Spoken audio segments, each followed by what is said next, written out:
सबसे पहले तो मैं मंच पे आसीन जितने भी अतिथिगण हैं सभी का बहुत धन्यवाद करूंगी। आप सबका धन्यवाद करूंगी जो आपने समय निकाल के आज इस कार्यक्रम को सफल बनाने के लिए यहाँ पर उपस्थित हुए हैं। तो जोरदार तालियों के साथ पहले तो हमारे सभी अतिथियों का स्वागत कीजिए। और जय श्री राम के नारे तो हो गए, लेकिन एक बार सभी लोग मेरे साथ बोलेंगे श्री शिवाय नमस्तुभ्यम। महाराज जी, सबसे पहला सवाल मेरा आपसे ही है। प्रदीप मिश्रा जी, एक ऐसा नाम है जिसे मुझे लगता है देश ही नहीं पूरी दुनिया आपके बारे में जानना चाहती है। कैसे ये सफ़र शुरू हुआ, तो मैं ये जानना चाहूँगी कि एक साधारण व्यक्ति से लेकर साधारण व्यक्तित्व बन चुके हैं, तो मुझे नहीं लगता कि इस मंच से अच्छा कोई माध्यम हो सकता है इस जिज्ञासा को शांत करने के लिए कि आपका पूरा सफ़र कैसे शुरू हुआ और आज जो आप पूरी दुनिया को प्रेरणा दे रहे हैं, भोलेनाथ से जुड़ने के लिए एक रास्ता बना रहे हैं, उसके बारे में थोड़ा सा बताएंगे। श्री शिवाय नमस्तुभ्यम। देखिए, बाल्यावस्था का जो संघर्ष था वो बड़ा प्रखर था। पिताजी चने का ठेला लगाए, घर में कुछ था नहीं, 5 बहन भाई हैं हम लोग, और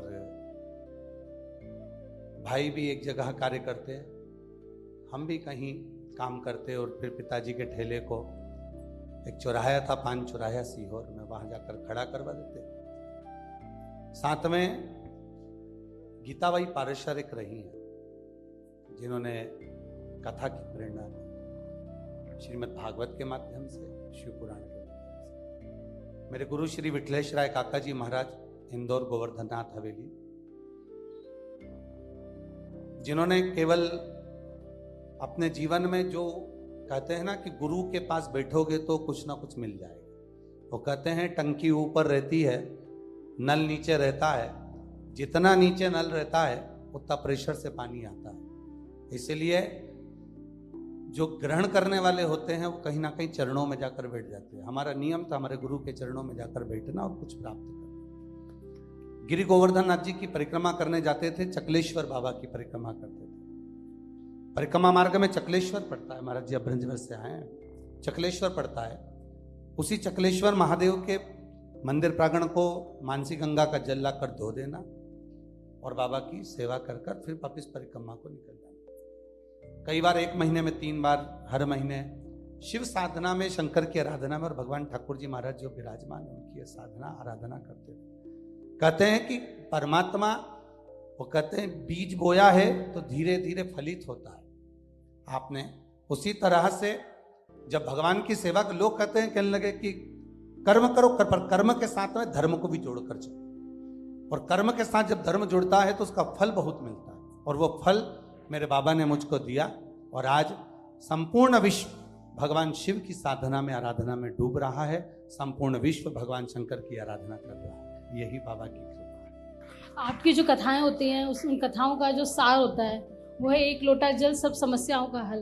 तो मैं यहाँ जानना चाहूँगी कि क्या वाकई भोलेनाथ इतने भोले हैं कि एक लोटे जल से सभी की समस्याएं पूरी कर लेते हैं? आप क्यों नहीं करेंगे? जब भगवान श्री राम जी को लगा कि समुद्र जगह नहीं दे रहा है तो एक लोटा जल चढ़ाया और समुद्र में राह मिल गई। जब भगवान कृष्ण को लगा कि मेरे 16,108 रानियां हैं और एक भी रानी से संतान नहीं है, तब उन्होंने शिव की आराधना करी, साधना करी, लाखों में संतान की उत्पत्ति हो गई। किसने एक लोटा जल नहीं चढ़ाया? कोई एक 33 कोटि देवताओं में कोई एक बताए कि देवताओं ने जल ना चढ़ाया हो? और माता पार्वती जी ने, सती जी ने, जितनी भी देवियां हैं, देवता हैं, सभी ने भगवान शिव को जल चढ़ाया। और किसको नहीं दिया? जब रावण को सोने की लंका दे दी, भस्मासुर को कंकण दे दिया, और संपूर्ण जगत का व्यक्ति, अगर आज तो ठीक है कि हम खोदते हैं तो कहते हैं कि मूर्ति निकलती है, अगर पूरे विश्व को लोग कहते हैं कि ये देश हमारे सनातनियों का नहीं है, वो देश मुस्लिम देश है, ये देश ऐसा देश है, हम तो कहते हैं उस देश की मिट्टी को भी अगर खोदा जा रहा है तो उसमें से भी शिव निकल रहा है। इसको कहते हैं एक लोटा जल सारी समस्या का। हमारे साथ भैया जी महाराज भी हैं। भैया जी महाराज, मैं आपसे सवाल करूंगी। हम सनातन संवाद यहाँ पर कर रहे हैं, हमारी कोशिश है इस मंच के माध्यम से कि संतों को और समाज को आमने सामने लाया जाए। तो संतों का प्रतिनिधित्व करने के नाते आप का क्या मतलब समाज से क्या अपेक्षा करते हैं? जो हम देख रहे हैं समाज में जो धर्म है, सनातन है, ये सब दूर होता जा रहा है, लोग अज्ञान की तरफ, खासतौर पे जो युवा है वो अज्ञान की तरफ हमारे धर्म से, हमारी संस्कृति से दूर होते जा रहे हैं। तो आज ये मंच के माध्यम से आप समाज से क्या अपेक्षा करते हैं? राधे राधे। समाज से अपेक्षा करने के लिए हमें पहले खुद को समझना पड़ेगा। बुरा जो देखन में चला, मुझसे बुरा न कोई। जब तक हम अपने अंदर झांक कर नहीं देखेंगे तब तक कुछ नहीं हो सकता। और जो हमारा युवा दिशाहीन हो रहा है, उसका मुख्य कारण हमारे ये बुजुर्ग हैं। अब हमारे बुजुर्गों को बुरा लगेगा, या जो भी मध्य आयु के हैं, 50 वर्ष की रेंज के हैं, वो सब युवाओं को बिगाड़ने में सबसे आगे हैं। कारण क्या है? हमारे यहाँ शिक्षा के साथ साथ संस्कारों का दायित्व रहता था माता पिता का। शिक्षा स्कूल में प्राप्त होती थी और संस्कार घर के द्वारा प्राप्त होते थे। नानी के द्वारा, दादी के द्वारा, अम्मा के द्वारा, ताई के द्वारा, ताऊ के द्वारा, चाचा के द्वारा, चाची के द्वारा, बुआ के द्वारा। आज रिश्तों को तो ताक पर रख दिया पहले। दूसरी बात, जो वस्त्र मंदिर में पहनकर जाने चाहिए, आज पाश्चात्य संस्कृति की तरफ जितना महिलाओं का रुझान हो रहा है, जो वस्त्र मंदिर में पहनकर नहीं जाने चाहिए। आप देखें, साउथ में जाते हैं तो साउथ में महिलाएं बिना साड़ी के मंदिर में प्रवेश नहीं करती, बिना धोती के पुरुष मंदिर में प्रवेश नहीं करता। और यहां की महिलाएं जो भोपाल नगरी में रह रही हैं या किसी भी बड़े शहर में रही हैं, वो पजामा पहन के मंदिर में शिव जी पर जल चढ़ाने चली जाती हैं। तो ये समाज को क्या किया जा रहा है? दिशाहीन कर कौन रहा है?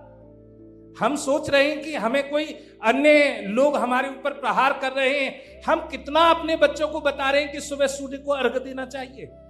हम कितना अपने बच्चों को बता रहे हैं कि माता पिता को प्रातःकाल उठ के रघुनाथ, माता पिता के, गुरु के चरणों में हमें प्रणाम करना है। हम तो सिखाते हैं, हमें जब अच्छा ज्यादा लगने लगा है जब हमारा बच्चा जगते ही कहे मम्मी गुड मॉर्निंग। ये जो हमारा समाज, जो हमारे बच्चे बिगड़ रहे हैं, उसमें कारण इन बुजुर्गों का है।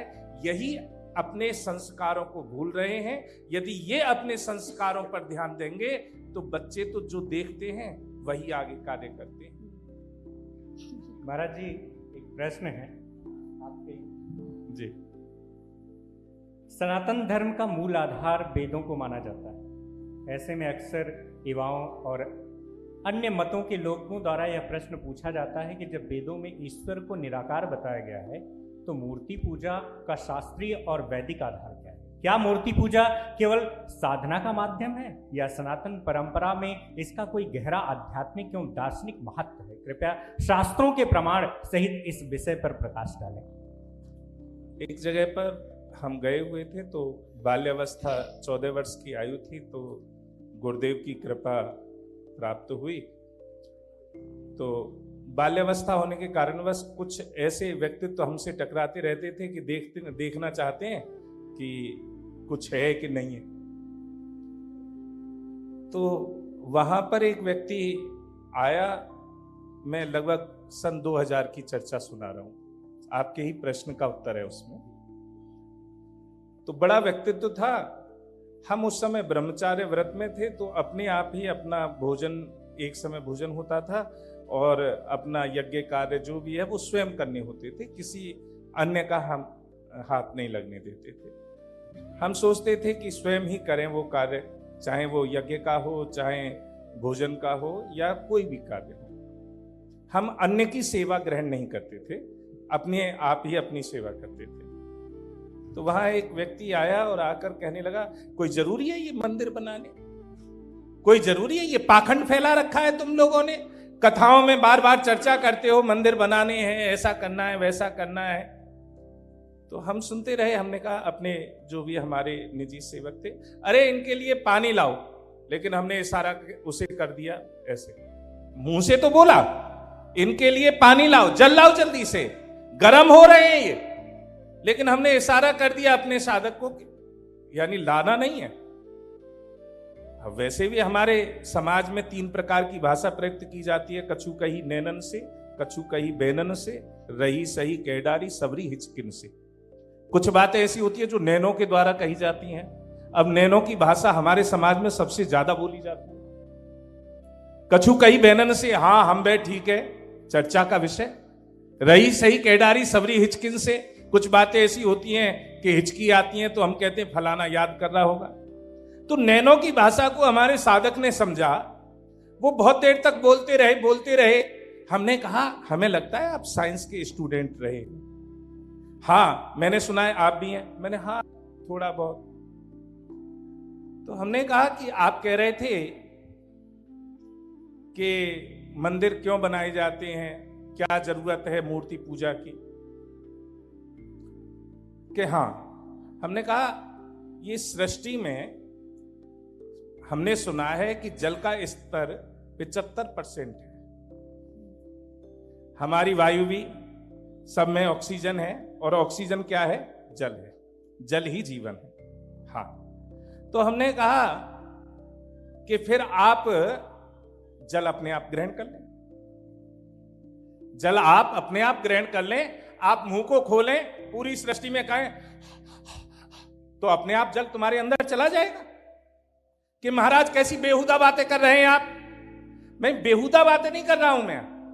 मैं आपको बताना चाहता हूं, जिस प्रकार से जल पूरी सृष्टि में है, पूरी सृष्टि में विद्यमान है, लेकिन इस शरीर की पिपासा शांत करने के लिए हमें जल स्रोत से ही जल ग्रहण करना पड़ेगा, तभी पिपासा शांत होगी। उसी प्रकार से भगवान हमारा सारे संसार में व्याप्त है। वो निर्गुण स्वरूप में सारे संसार में व्याप्त है, लेकिन इस पिपासा को शांत करने के लिए जैसे जल के स्रोत की आवश्यकता है, उसी प्रकार से मनुष्य को मंदिर की आवश्यकता है, उस मूर्ति की आवश्यकता है। बहुत बहुत धन्यवाद महाराज जी। अभी हमारे पूज्य गुरुदेव श्रद्धेय प्रदीप मिश्रा जी को जाना है, तो इसलिए सारे प्रश्न महाराज जी मैं आपसे ही नहीं, मतलब जो आपके लिए। सबसे पहला मैं ही पूछ रहा हूं गुरुदेव, आज दुनिया में सबसे ज्यादा लोग मन से टूट रहे हैं। तनाव, अवसाद और अकेलेपन से घिरे इस युग में महादेव का वह कौन सा मंत्र है जो जीवन को अंधकार से प्रकाश की ओर ले जाता है? देखिए, मैं तो इतना ही कहूंगा युवान पीढ़ी से कि तुम राम को भजो, चाहे कृष्ण को भजो, चाहे शिव को भजो, पर एक मंत्र सबसे प्रबल है, वो है अपने माता पिता के चरणों की सेवा। भगवान श्री गणेश जी महाराज ने अपने माँ बाप के चरणों की सेवा करी, प्रथम गिनती पर आ गए। कार्तिकेय बाबा ने माँ जगतजननी की सेवा करी, श्री शैलम का सुख प्राप्त कर। जो भगवान शिव स्वयं कहते हैं कि अगर जो पुत्र, पंडरीनाथ हरि विठल, अभी हमारे यहाँ बारी जा रही है और महाराष्ट्र में वारी चल रही है, हरि विठल का आषाढ़ी एकादशी को सब वारकरी दर्शन करेंगे। क्या स्वयं पंडरीनाथ का दर्शन पाया माता पिता की सेवा करकर? तो माता पिता की सेवा के बिना सब शून्य। तो मैं तो नवयुवक बच्चों से कहूंगा कि एक मंत्र अपने भीतर रखो। आज लोग भटकाने वाले ज्यादा हैं, और हम जानते हैं सोशल मीडिया का समय है, मोबाइल का समय है। आप लोग दिन भर बैठकर मोबाइल पर सर्च करते रहते हो कि मैं क्या मंत्र जपूं कि मुझे शांति मिले, मैं किसको भजूं कि शांति मिले, इस महाराज के पीछे जाऊं, उस महाराज के पीछे जाऊं, इसके पीछे जाऊं, मैं क्या करूं कि मुझे शांति मिले। पूरी जिंदगी भगते रहोगे तो शांति नहीं मिलेगी। एक बार माँ के चरणों में, पिता के चरणों में जाकर बैठो, वही शांति का अनुभव आपको होगा। और अपने इष्ट को, जो तुम्हारा इष्ट है, तुम राम जी से प्रेम करते हो, तुम कृष्ण से प्रेम करते हो, तुम राधा रानी से प्रेम करते हो, तुम हनुमान जी से प्रेम करते हो, तुम शिव जी से प्रेम करते हो, अपने उस भाव को बचते हुए आप आगे बढ़ो। जी महाराज जी, एक तरफ आप एक लोटा जल से जन जन में शिव भक्ति जगा है, लेकिन दूसरी तरफ राम मंदिर में चढ़ावे की चोरी, बद्रीनाथ धाम में चोरी और दतिया में पीताम्बरा माई के नाम पर भक्तों से धन का छल हो रहा है। धर्म के इस पवित्र केंद्रों पर ऐसा अधर्म देखकर हर सनातनी का दिल दहल गया है। गुरुजी, मेरा सीधा सवाल है, जब भगवान के अपने ही घर में डाका पड़ रहा है और धर्म के नाम पर छल हो रहा है, तो एक आम भक्त किस पर भरोसा करे? इस विपरीत परिस्थिति में आप श्री दिशा भक्ति मंच से उन पाखंडी लुटेरों को आप क्या कड़ा संदेश देना चाहेंगे ताकि भक्तों का डगमगाता भरोसा फिर से जी उठे? पहले तो मैं कहना चाहूंगा कि चोरी का पता आपने लगाया था, आप गए थे चोरी का पता लगाने के लिए? कोई गया था?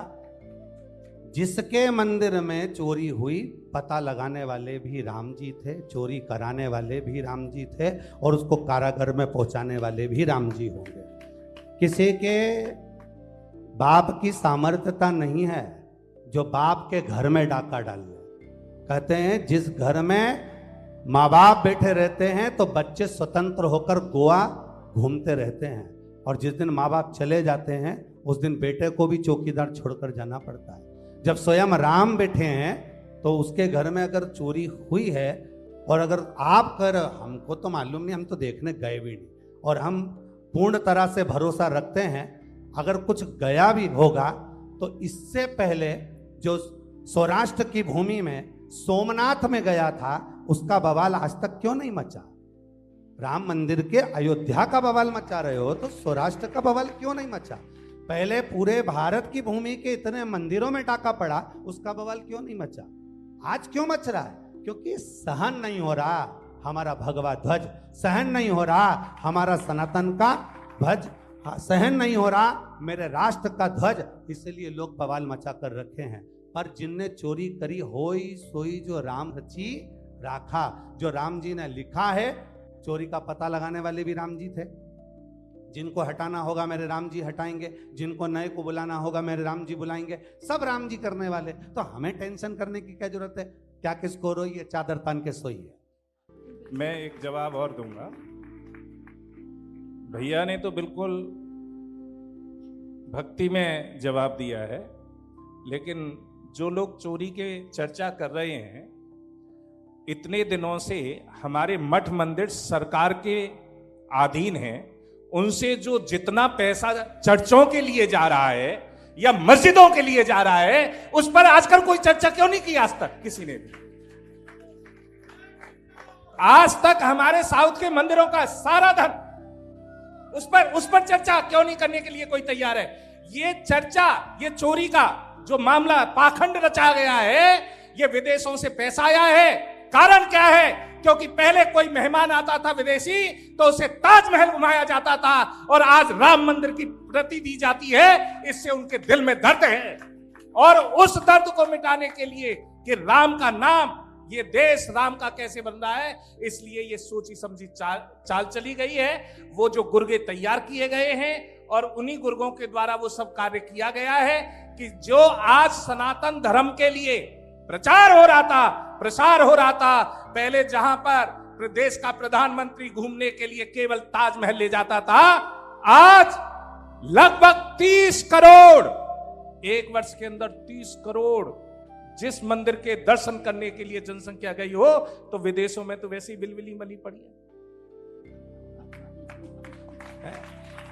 आज तक ताजमहल को इतने लोग देखने नहीं गए, इतना चंदा उसके लिए नहीं आया जितना राम के नाम पर आया है। अब हमारे भैया की बात है, वही सोई जो राम रच राखा, लेकिन राम जी तो जो कर रहे हैं, मैं एक दृष्टांत और दे देता हूं। महाराज जी, एक कथावाचक था, तो कथावाचक राम जी का कथा करता था। तो राम जी की कथा करते करते और उसकी बेटी विवाह योग्य हो गई, तो वो हनुमान जी के सामने, राम जी के सामने कहने लगा कि प्रभु मेरी बेटी का विवाह हो जाए, 100 रुपए की जरूरत है। मंदा जमाना था, 100 रुपए की जरूरत है।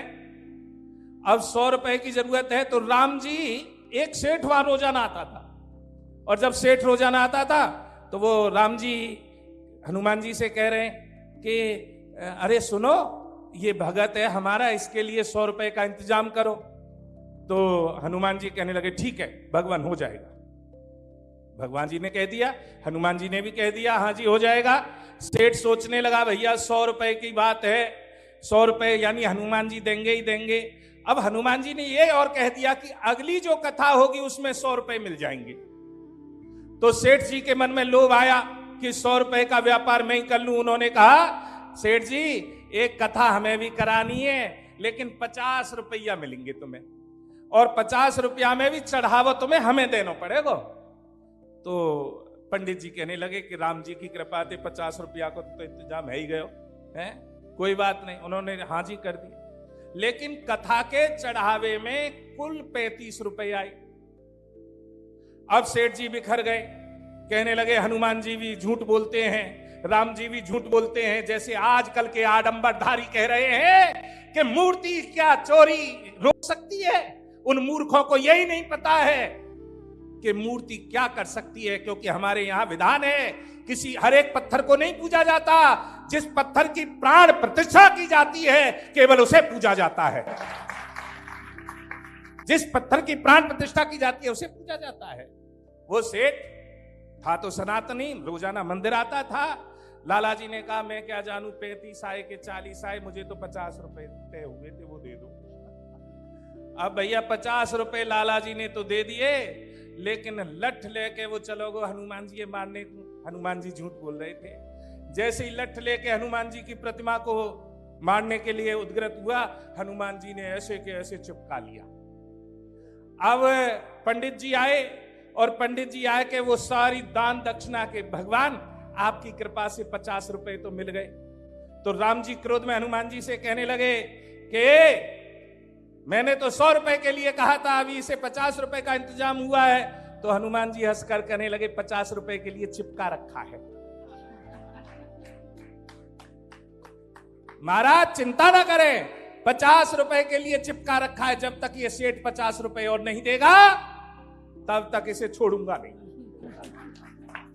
तो होए सोई जो राम रच राखा, ये इनकी बात को स्पष्टीकरण। ये जो दृश्य हम लोग पूरे भारत में देख रहे हैं, अभी तो विश्व में देख रहे हैं, तो क्या सनातन बोर्ड की स्थापना नहीं होना चाहिए? सनातन बोर्ड की स्थापना की आवश्यकता नहीं है, वक्फ बोर्ड को समाप्त करने की आवश्यकता है।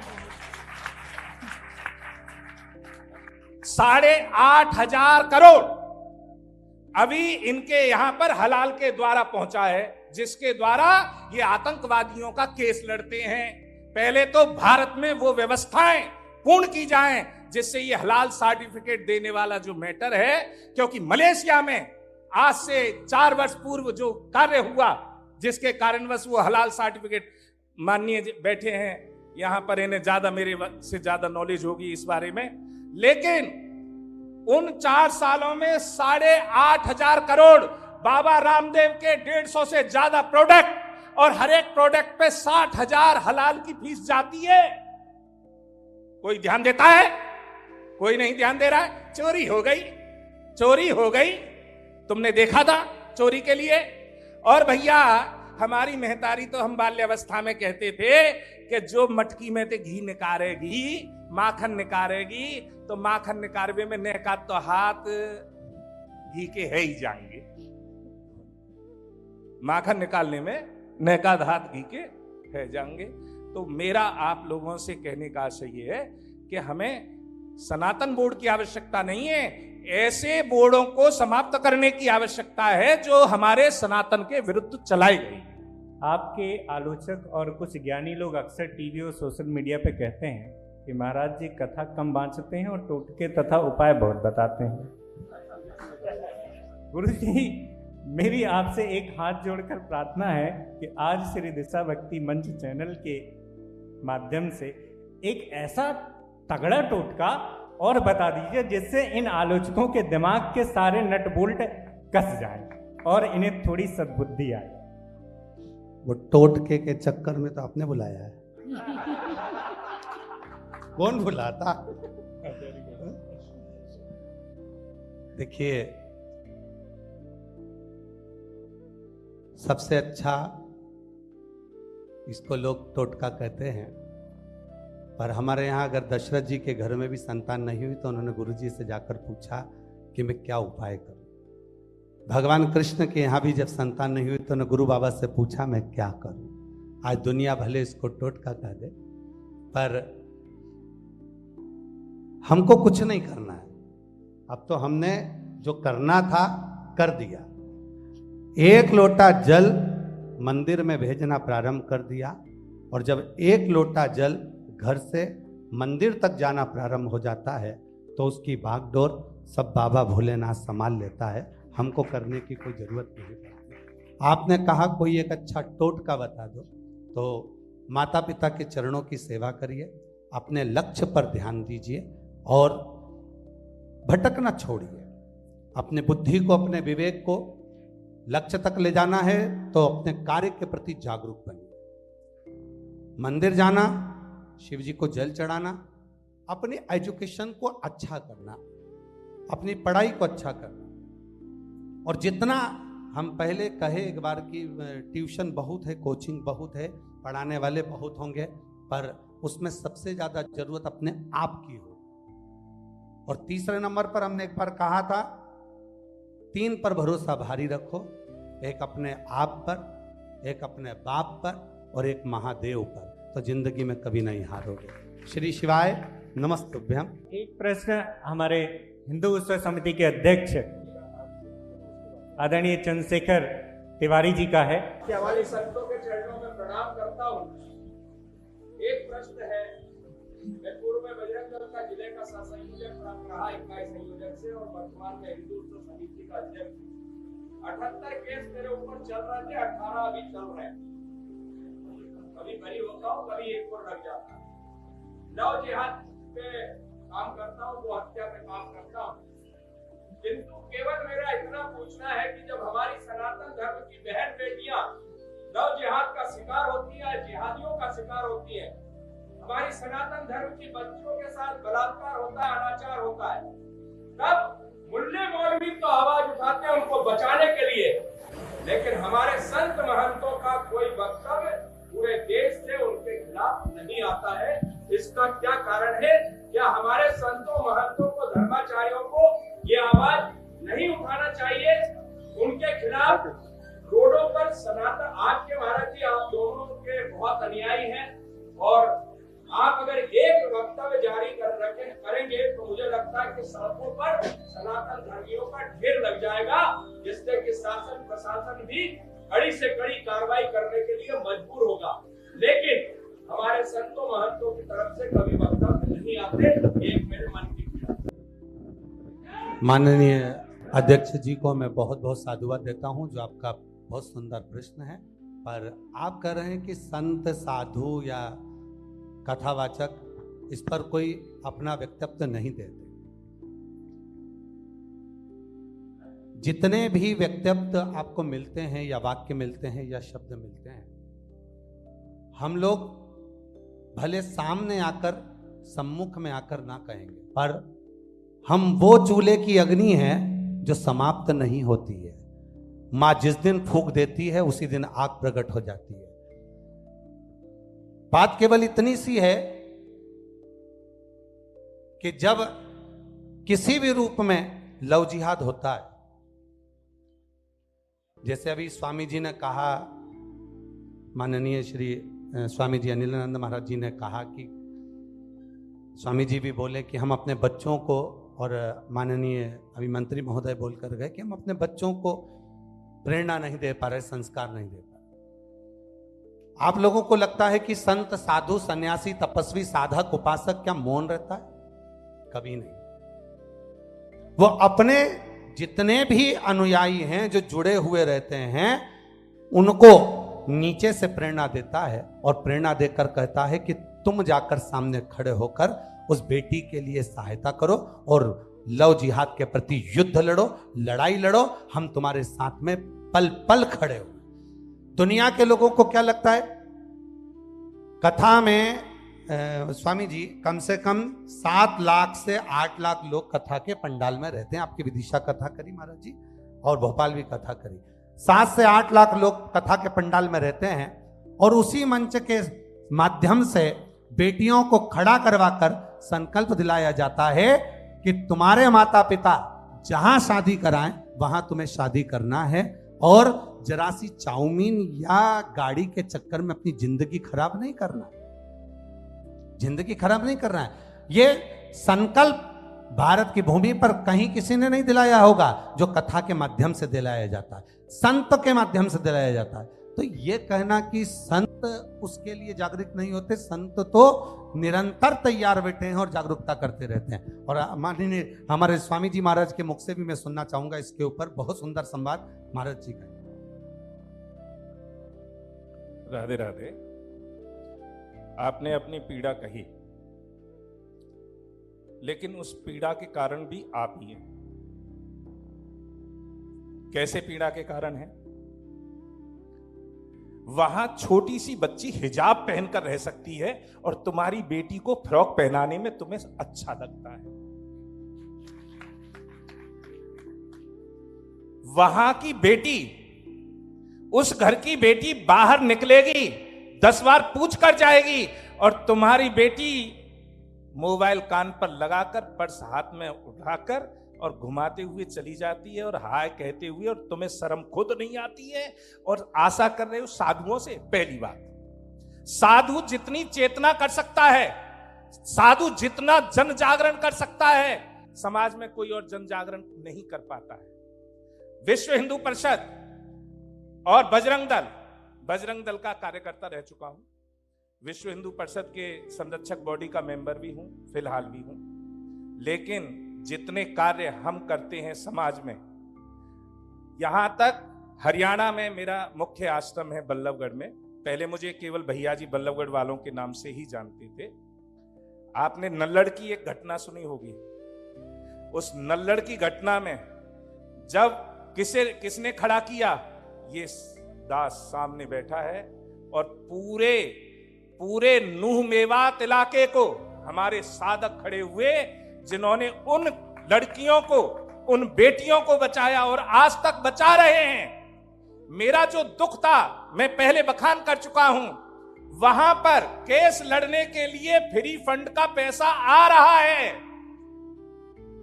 वहां तुम्हें दुकान खरीदनी है तो दुकान खरीदने के लिए ये सनातनी जितने हिंदू हैं वो लोभी हैं, वो 5 लाख फालतू देगा और अपने भाई को दुकान ना देकर वो उसे बेच देता है। क्यों बेचता है? अपने भाई को घर ना देकर, जो सगा भाई है, जिस कोख में तू पला है उसी कोख में तेरा भाई पला है, अपने भाई को घर नहीं देगा, लेकिन 5 लाख रुपए फालतू मिल जाए तो वो उसे छाती पर बसा कर चला जाएगा अपने भाई की पर। तो सबसे बड़ा दुश्मन कौन है? मेरा कहने का आशय यह है, हमें सुधरना पड़ेगा, हमें खुद सुधरना पड़ेगा।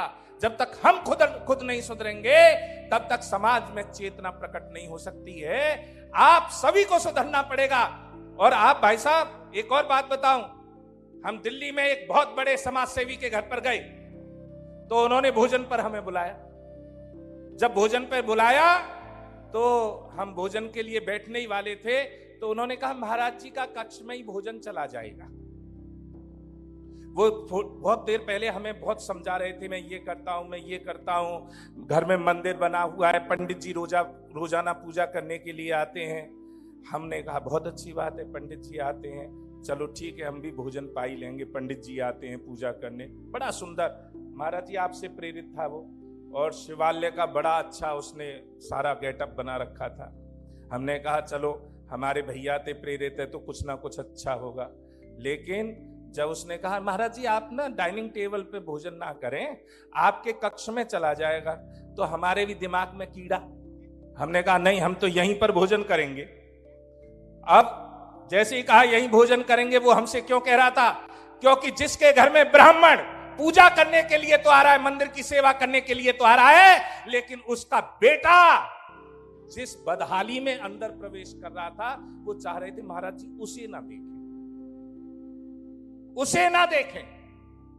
तो जिस बदहाली में वो उसका बेटा आ रहा था ड्रिंक किए हुए, तो तुम्हारे घर में आकर वो पंडित जी, अभी भैया पूछ रहे थे महाराज जी कोई मंत्र बता दो सब ठीक हो जाएगा।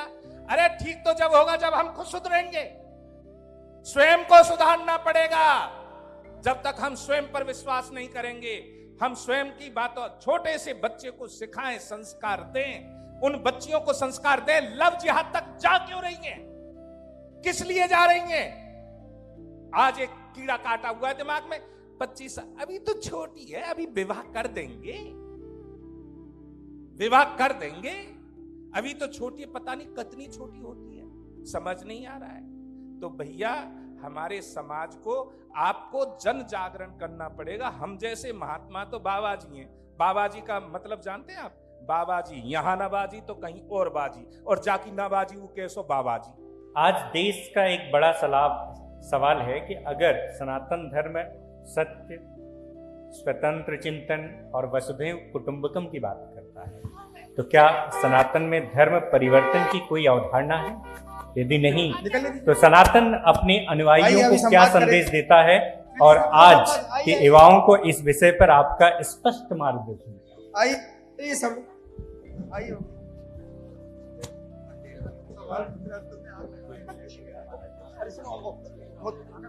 राधे राधे। अरे वो मैं भी उसी में जा। वसुधैव कुटुंबकम कहने वाले केवल सनातनी हैं, और तो कोई धर्म या पंथ इस बारे में चर्चा नहीं करता है। चलिए चलिए चलिए। अरे ये माइक कोई सवाल नहीं कर रहा है तो करो ना। हाँ रुकवाइए।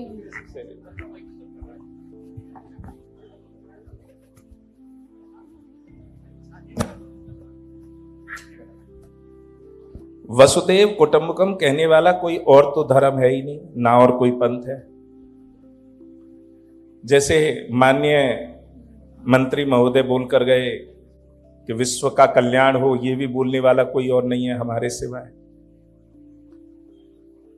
और हमारे धर्म में धर्म परिवर्तन का कोई चक्कर नहीं है, क्योंकि आगे कोई धर्म है ही नहीं, पंथ है। धर्म नहीं पंथ। हाँ जी, जितने भी हैं वो पंथ हैं, धर्म नहीं है। इसलिए धर्म परिवर्तन की आवश्यकता ही नहीं है। पंथ तो कोई भी किसी को भी धारण कर सकता है, लेकिन धर्म तो केवल एक है, वो है सनातन धर्म, जो आदि है और अंत है। मतलब धर्म नहीं है, बाकी सभी पंथ है, महाराज जी का ऐसा कहना है। हमारे बीच में हम सबके एक प्रकार से, मैं तो गुरु मानता हूं कि ज्यादा चर्चा नहीं होती भाई साहब से, क्योंकि इतनी व्यस्तताएं रहती है राघवेंद्र शर्मा जी से।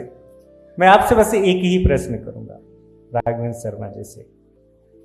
देश जानना चाहता है कि धर्म की राजनीति होनी चाहिए या राजनीति में धर्म होना चाहिए?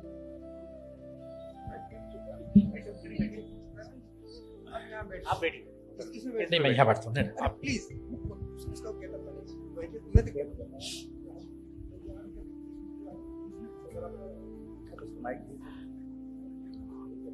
पूज्य संतों के चरणों में प्रणाम करता हूँ, और मुझे लगता है मेरी इतनी हैसियत नहीं है कि मैं पूज्य संतों के पास में बैठ के उत्तर दे सकूं। वास्तव में आपके चरणों की कृपा मिल जाए तो ये मेरे लिए बड़ा सौभाग्य, मेरे जीवन का जन्म जन्मांतरों के पुण्य का अगर कुछ होता है तो उदय मानता हूं मैं कि आप जैसे पूज्य संतों के पीछे बैठे हैं। मेरा मानना है जिस देश में धर्म के बगैर एक कदम नहीं चला जा सकता, राजनीति उसके बगैर कैसे चल सकती है? और मैं मानता हूं कि जब हर एक चीज का धर्म है, जल का धर्म है, अग्नि का धर्म है, पिता का धर्म है, पुत्र का धर्म है, धर्म के बगैर जीवन ही संभव नहीं है, कल्पना ही संभव नहीं है, तो राजनीति धर्म के बगैर कैसे हो सकती है? अगर धर्म के बगैर राजनीति हुई तो वह अनाचार होगा, दुराचार होगा, वह अन्याय होगा, लोगों का संहार करेगा।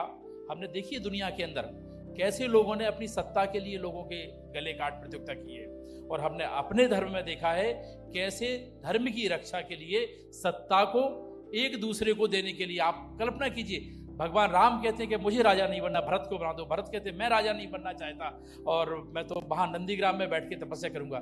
जिस समाज में, जिस देश के अंदर, जिस सनातन के अंदर इतने उदात्त उदाहरण हो, वहां यह प्रश्न करना ही भाई साहब मैं बीच में लगता है असंभव लगता है।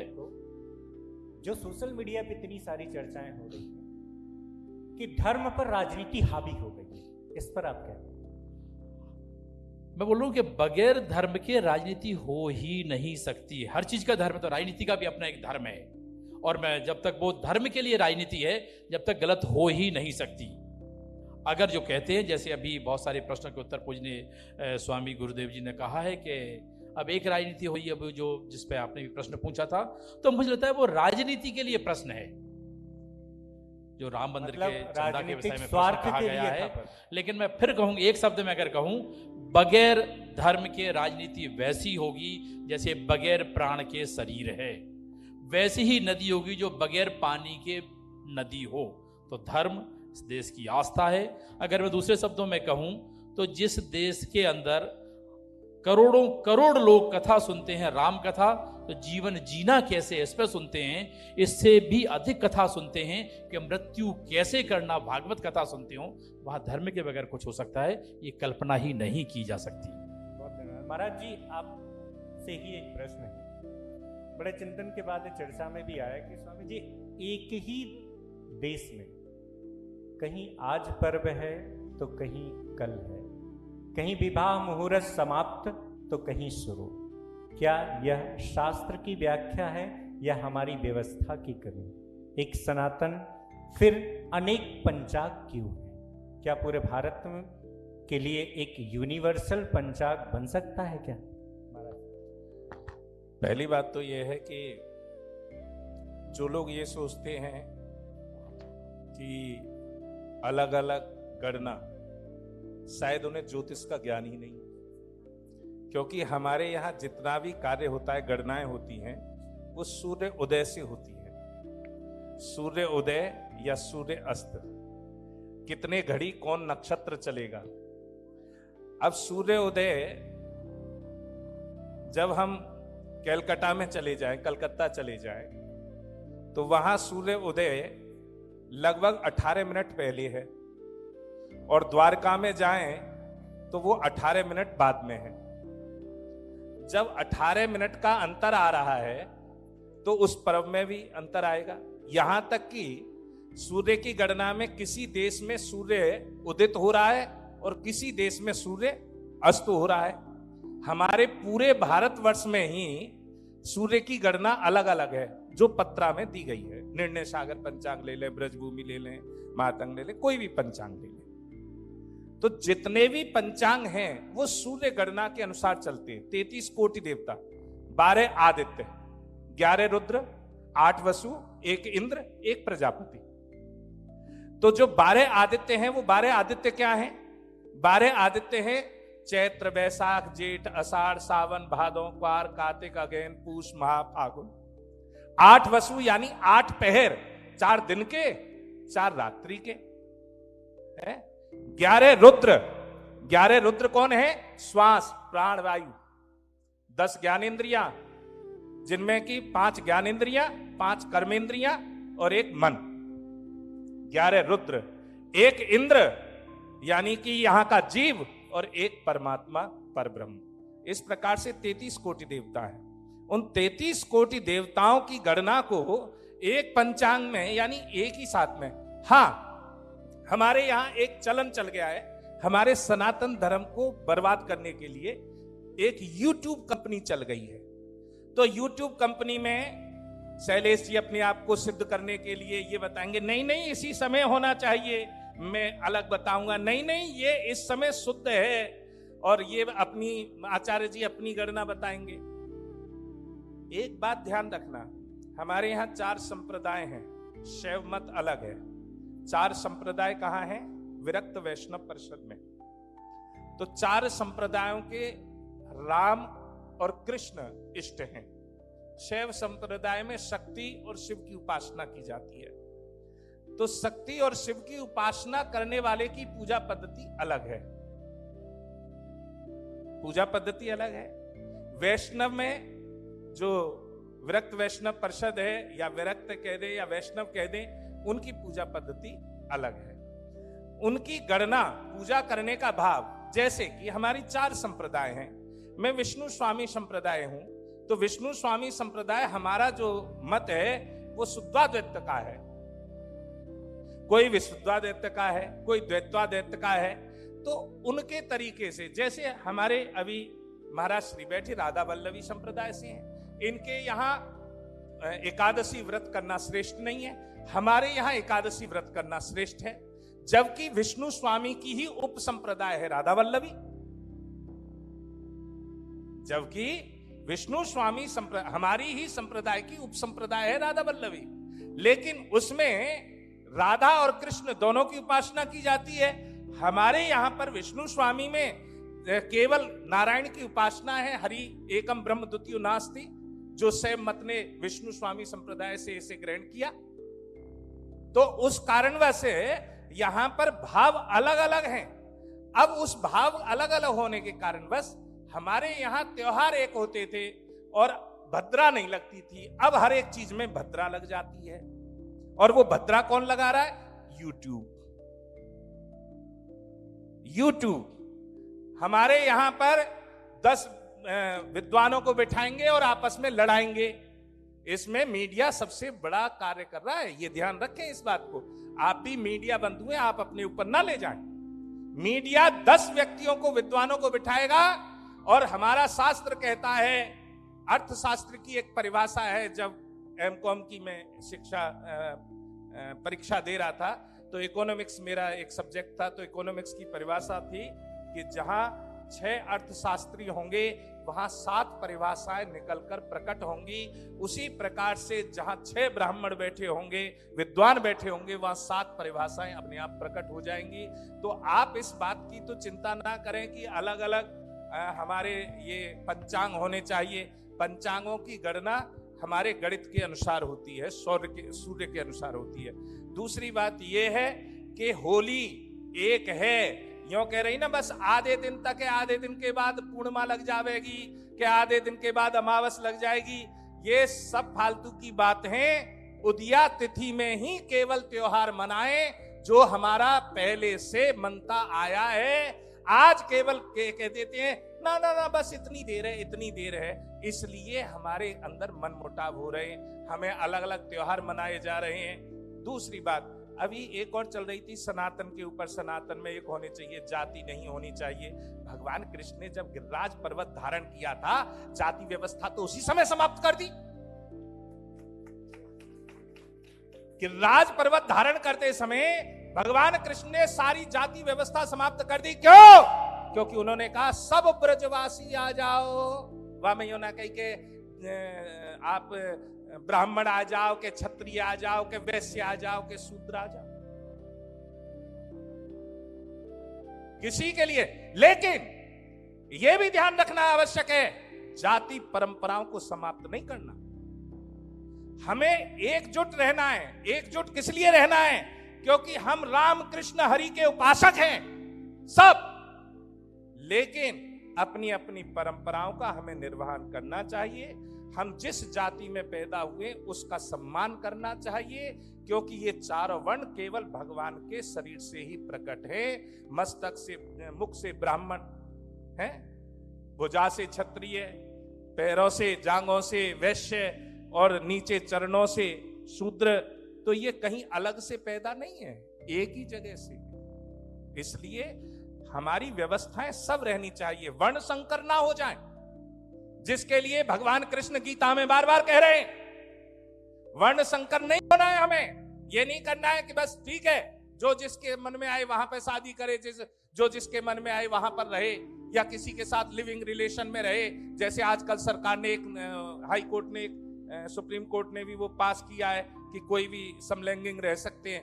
ये व्यवस्थाएं खराब की जा रही हैं हमारे समाज की, हमारी जड़ों को खोखला किया जा रहा है। इस पर ध्यान देने की आवश्यकता है हमें। किसी एक, क्योंकि हमारे उज्जैन से इधर शुक्ल यजुर्वेद का पाठ किया जाता है, और जैसे ही हम उज्जैन से परे को जाएंगे तो कृष्ण यजुर्वेद का पाठ किया जाता है। तो क्या हम दोनों पाठों को मानते नहीं है? क्या हमारी संस्कृति में दोनों मेल नहीं होते? क्या शुक्ल यजुर्वेद पढ़ने वाला रामेश्वरम पूजा करने नहीं जाता, या कृष्ण यजुर्वेद का पाठ करने वाला हमारे बद्रीनाथ की सेवा नहीं करता? सब करते हैं, लेकिन ध्यान रखना है हमें मन से नहीं बटना है।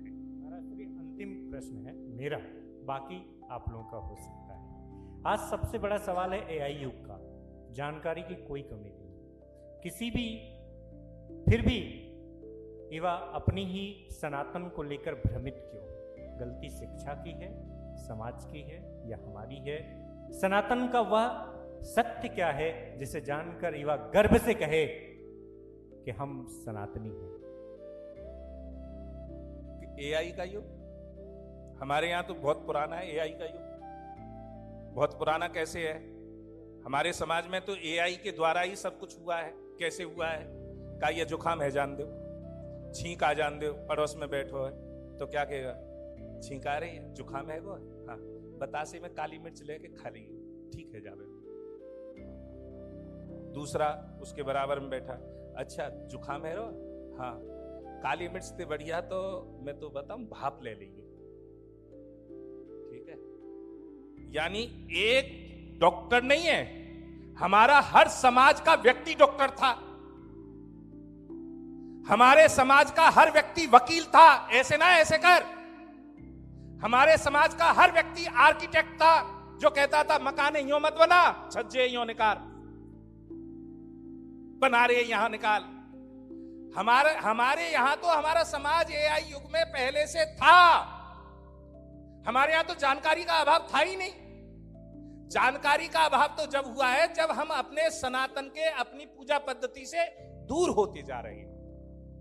जब हम अपनी पूजा पद्धति से दूर होंगे, क्योंकि हमारी पूजा पद्धति में कब बड़मावस मनानी है, कब तुलसी की परिक्रमा देनी है, कब सूर्य को अर्घ देना है, कब चंद्रमा को अर्घ देना है, कब गंगा स्नान करना है, कब यमुना स्नान करना है, कब नर्मदा की परिक्रमा देनी है। हमारे यहाँ एआई तो युग सदा से, ऐसा कौन सा दिन था जब हमारे यहाँ एआई युग नहीं था।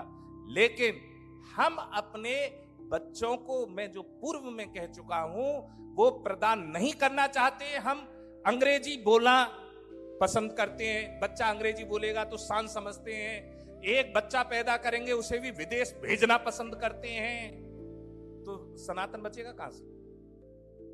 सनातन के तो दुश्मन हम स्वयं हैं, कोई दूसरा पंथ है ही नहीं। जितने हम बड़े दुश्मन हैं, कोई और दुश्मन नहीं।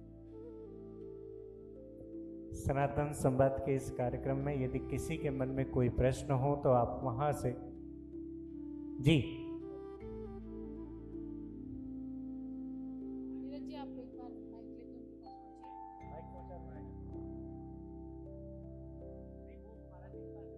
उनके पास पहुंचिए।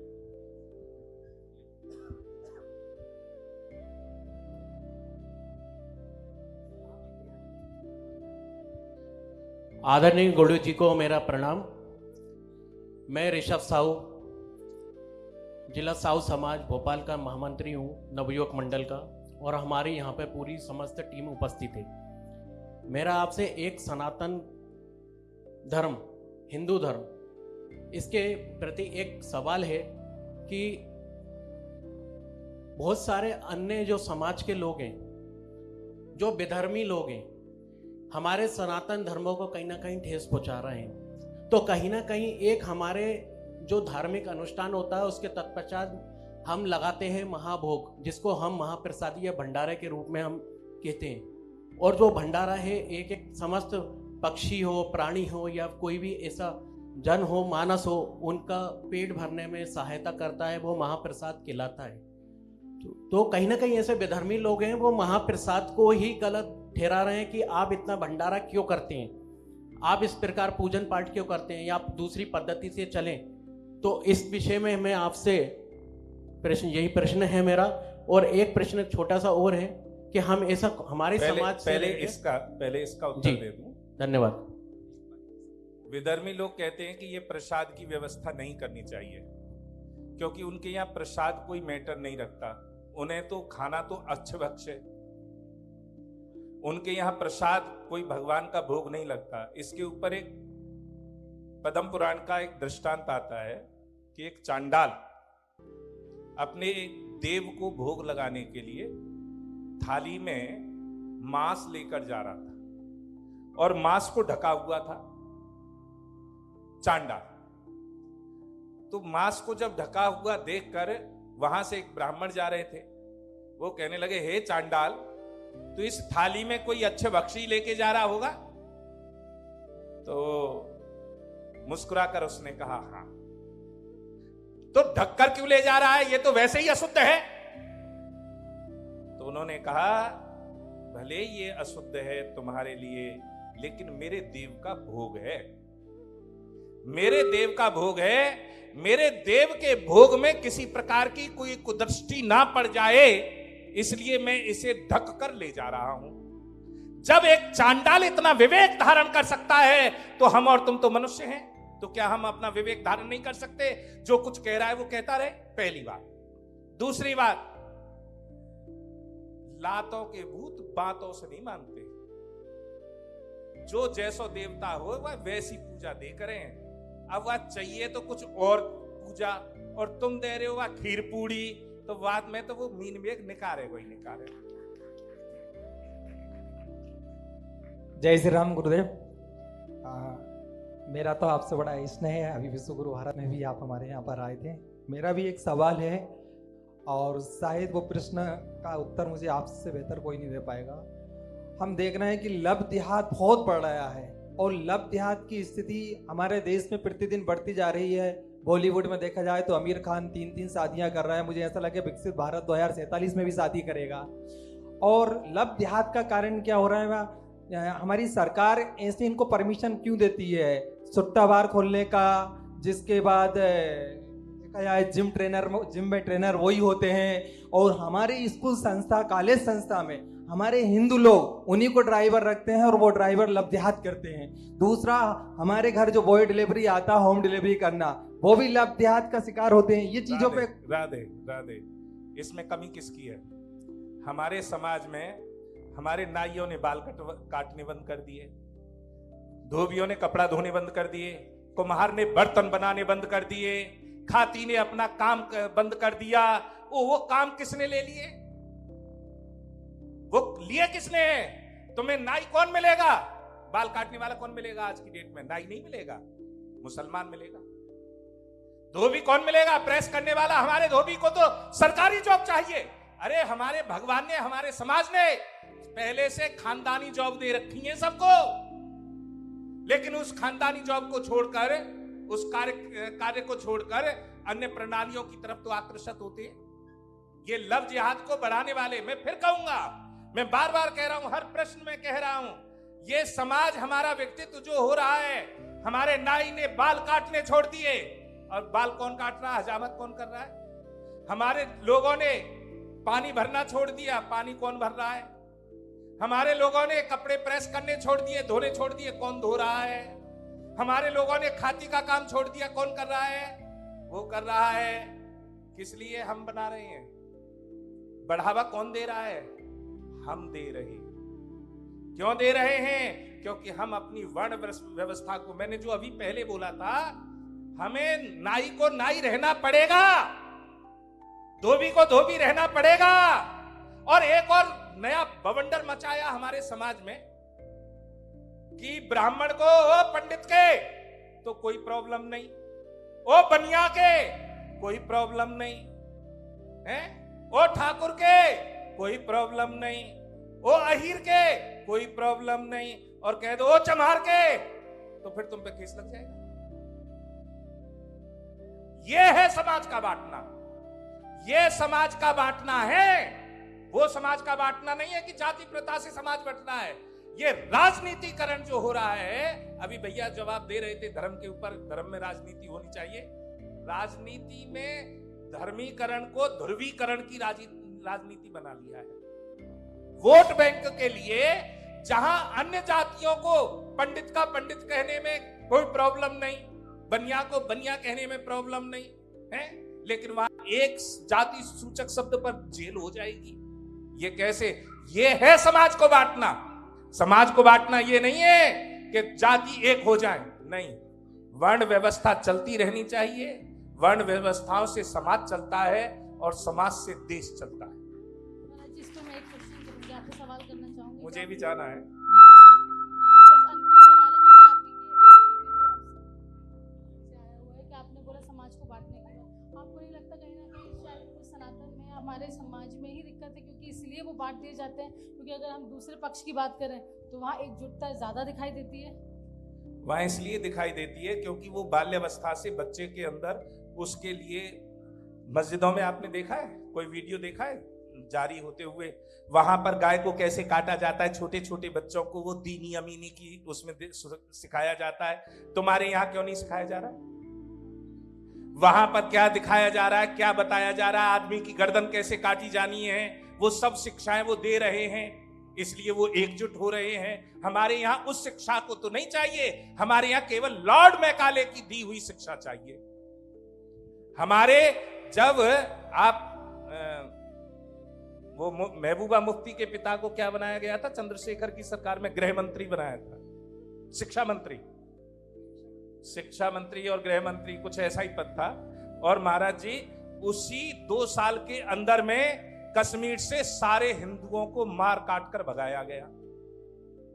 तो हमारे यहाँ जो व्यवस्था है वो राजनीतिकरण की है, और राजनीति वाले लोग धर्म को आड़ देकर, बिना धर्म के राजनीति नहीं हो सकती, लेकिन वैसे कैसी राजनीति, उसका स्वामित्व तो नहीं प्रकट हो सकता, लेकिन लोग ध्रुवीकरण करके अपनी राजनीति की रोटियां सेकते हैं। तो हमारे को अपने बच्चों को संस्कार, अभी एक कल भी गाजियाबाद में मैं मंच पर था, तो भगवान की कृपा से आप लोग देखेंगे, जगत गुरु भैया जी महाराज गूगल पर डाल देंगे तो पता लगेगी मैं सुबह कहाँ हूँ, दोपहर कहाँ हूँ, शाम को कहाँ हूँ, अलग अलग सभाओं को संबोधित करता हूँ। तो कल यति नरसिंहानंद सरस्वती जी ने एक बहुत अच्छी बात कही।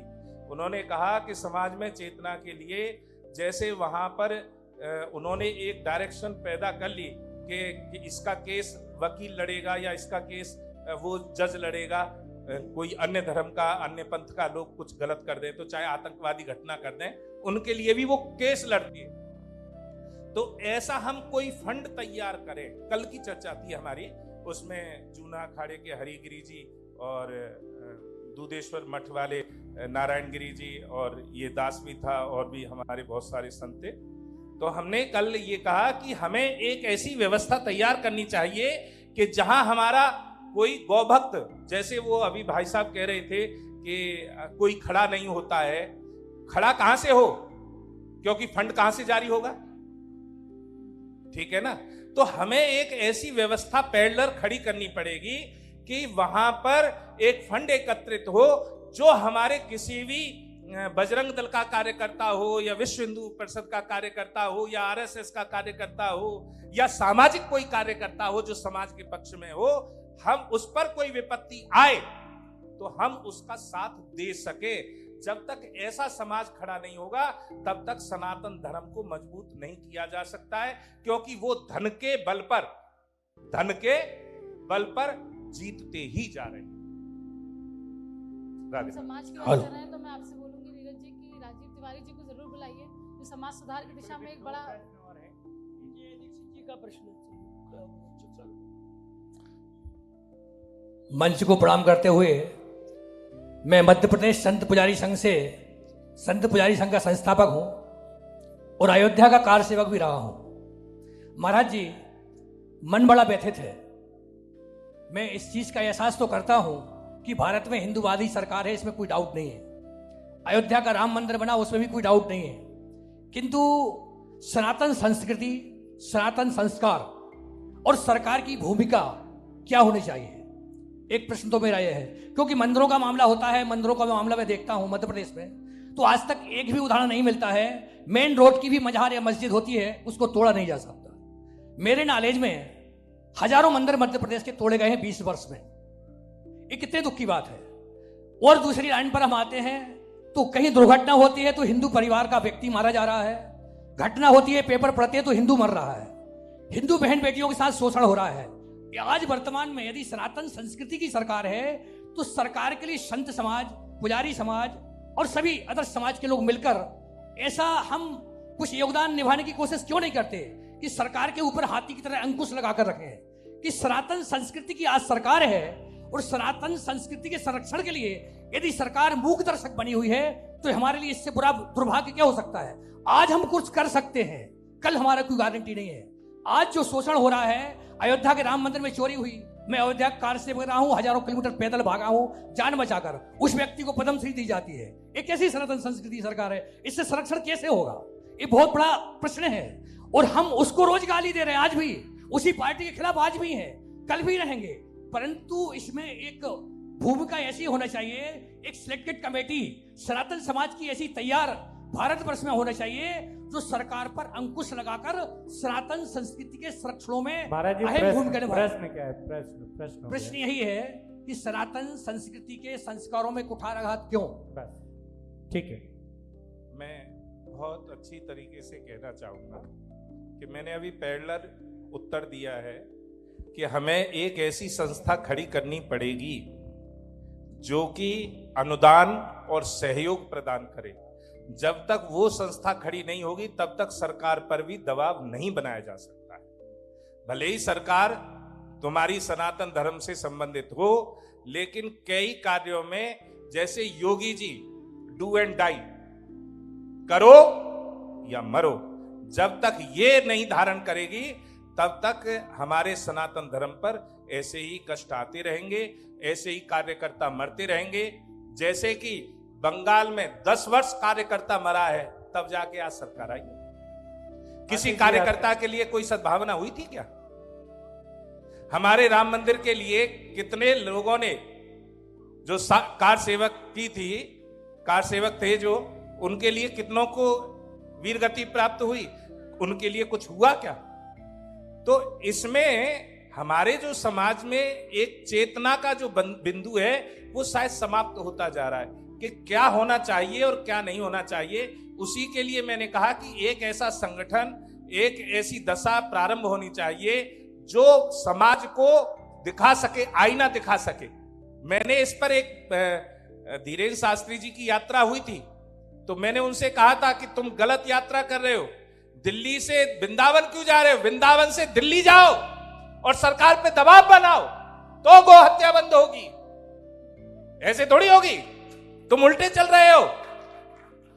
तो मेरा कहने का आशय ये है कि सनातन पर दबाव दे कौन सकता है जब तक एक व्यक्ति खड़ा नहीं होगा।